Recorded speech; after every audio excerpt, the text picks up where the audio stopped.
I live in the state of Washington, in the Pacific Northwest. I used to work at a late-night diner on the side of the highway. I was 29 years old. I worked the closing shift pretty often. The diner would close at 2 a.m., which was incredibly late considering how scarcely populated the area is.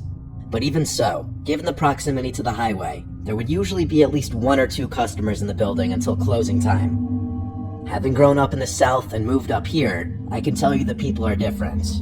In the South, there's a huge emphasis on hospitality and small talk. But up here, people here are kind, but not overly friendly. I feel like the air lends itself more to introversion. I used to be a waitress down south, and I'm telling you from experience, the customers were a lot chattier down there. Up here, people seem to want to keep to themselves a little more. This was approaching closing time. The kitchen's last call was at 2 technically, even though the diner was advertised to close at 2. It was really frowned upon if a customer would come in and order something that late, but it did happen. It happened that night, as a matter of fact. There were only 2 employees in the building, myself and the chef. It was like 1:50 a.m., and in comes a lone, heavy-set man. He was wearing awkwardly high jeans, a gray shirt tucked in, a brown jacket, and he had a brown mustache and glasses. I asked him if he'd like to sit at the bar or a table, and he asked for a table. He kept smiling the whole time, so I smiled back. I gave him a menu and informed him the kitchen closes in 10 minutes. He looked at the menu for a few seconds, and then said he'd like a black coffee and some French toast. Around this time, he also introduced himself as Nolan. Luckily, his order was simple enough. I went into the kitchen and told the chef the order, who still had a slightly annoyed face in reaction, which I just responded to with, "I know." I stepped back out to the dining area, and Nolan waved me over. As I neared, he struck up a conversation with me, something rather unusual for folk around here at this hour. He asked me if I was from the area, and started complaining about all the potholes in the road around here. I responded, yeah, it's all the freezes we get in the winter. Basic small talk. I did tell him that I'm from around here, and he perhaps pressed a bit too specifically about where I was from. I told him a vague, general area. I never tell people exactly where I live, obviously. He said he just moved to town not too long ago.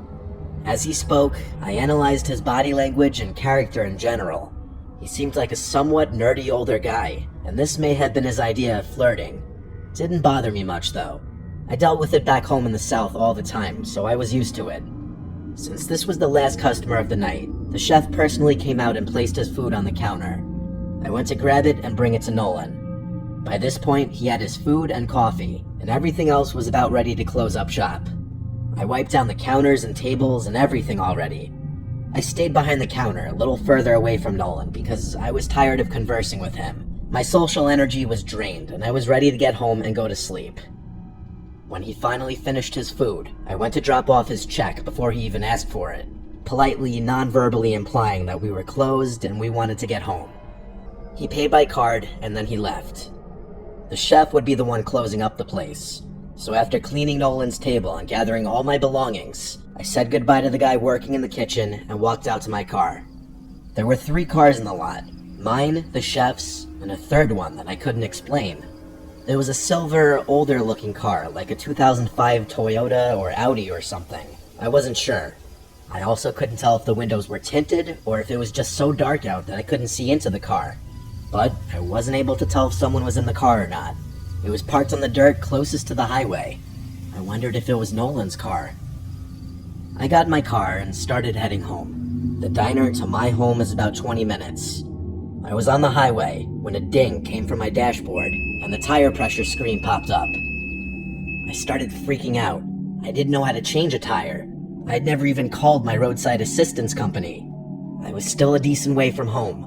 The tire pressure to my rear passenger side tire was dropping rather rapidly all of a sudden, from 20 down to 10, and then I started feeling not just the steering wheel shake, but the entire car shake. I had to pull off the road. I came to a stop and got out of the car real quick to look at the tire, and it was as flat as could be. Suddenly, as if they were just flicked on, a pair of headlights lit up the side of the road as it approached me, then slowing to a stop. I hurried back inside my car and locked the door.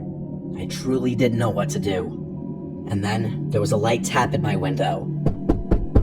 I looked up and saw Nolan, the man from the restaurant. He waved at me with a smile. He was wearing gloves now. For the sake of the story, I'll use a fake name for myself. Nolan said through the window, "Kathy, is that you? Are you okay?" He laughed, acting like it was such a coincidence. I felt a knot in my stomach suddenly. I instantly knew he did this. I'm not a dumbass. He motioned for me to lower the window. I lowered it literally maybe 2 inches, just enough to speak through. He asked if I needed help. I told him I had a flat tire. He played dumb, asking me which one. I said the back passenger side. He started walking over to the other side, and at this moment, I dialed 911 on my phone. I let the phone sit on my lap as Nolan walked back to my side. He said through the window with his creepy smile that he knows how to change a flat. He asked me to step out of the car, and I said I'm waiting for my boyfriend to come and help me change it. During all of this, I heard the 911 operator speaking into the phone, but it wasn't loud enough for Nolan to hear it.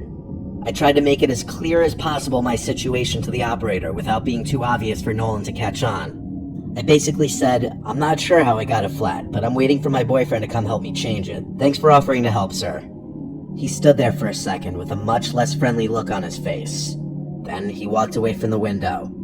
I took this opportunity to speak very quietly into the phone that this man slashed my tire and he's trying to get me out of the car. The operator asked my location, and I quickly opened the map on my phone and told her the name of the road I pulled off onto. The deafening shattering of glass immediately to my left made me scream as shards of glass fell onto my lap. I screamed at the top of my lungs at the man. "I'm on the phone with the police. It's the police." As I showed him the phone screen, he looked at my screen and then reached inside the car. I screamed again at the top of my lungs as I was hysterically crying, expecting him to try and grab me or choke me, but instead, he grabbed my phone and launched it in the direction of the highway. He then ran back to his car and sped off down the dark road. I heard the screeching of his tires as he made a sharp right turn and then disappeared. I wanted to go look for my phone, but with no flashlights in the car, I'd be running out there to look in the pitch dark. The only light was from my car. I had no choice but to wait and pray that Nolan, or whatever his real name was, didn't come back. I'm very grateful that I was able to tell the 911 operator my location in time. I heard the unmistakable sound of police sirens in the distance, and I started to cry tears of joy when I realized they were getting closer. I got out of my car and started waving my arms in the air until I saw the flashing lights turn off the highway onto this random road. Pretty soon a second police car showed up, and then a third. During all this time, we found my phone, which was completely destroyed. I described the man to them along with his car, and pointed the direction in which he went. One of the police officers left in that direction, as they also put the word out on their radio. They were honestly the nicest cops I'd ever met in my life. They changed my tire for me, and one of them even gave me an escort home, having me follow from behind. The main officer told me that they would investigate the video surveillance from the diner and keep me updated with any news. I got a call a week later from that officer, informing me that the investigation was still ongoing based on the surveillance footage. That was the last I'd heard of it. I don't think they caught him, sadly. I never returned to that diner job again after that night. I was not risking that man ever finding me again.